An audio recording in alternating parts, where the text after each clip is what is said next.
Hi, Amy. Thanks so much for letting me be on your show this afternoon.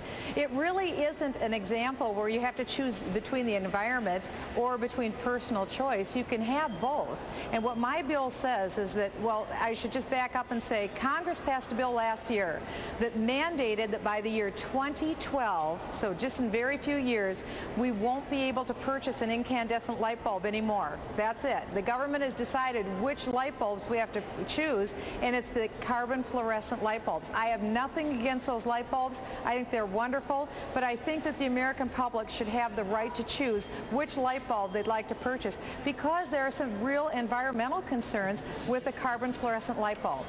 Meaning how you dispose of it, correct? How you dispose of it, but also, Amy, each light bulb, average household light bulb, contains between 3 to 6 milligrams of mercury.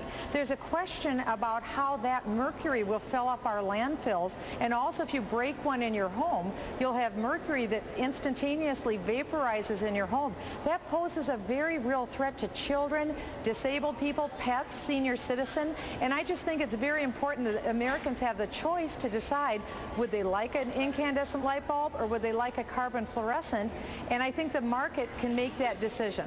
So, Michelle, how much support do you have? Oh, I think we're gaining more support all the time for this, because most Americans, Amy, if you ask them, they have no idea that the government has already made a choice for them. Government has substituted its choice for the American consumer's choice. Most Americans have no idea they won't be able to choose their own light bulb. The other thing is these light bulbs will be a tax on the poor. The carbon fluorescent bulbs are about 5 times more expensive than an incandescent bulb, let alone the health risks, also the risks to our environment with disposal in a landfill. There's very real concerns that I think Congress may have acted a bit prematurely here.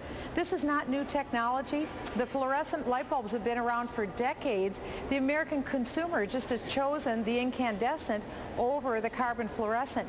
We're continuing to see improvements in these light bulbs, and I think that we'll see a more efficient bulb as we go along.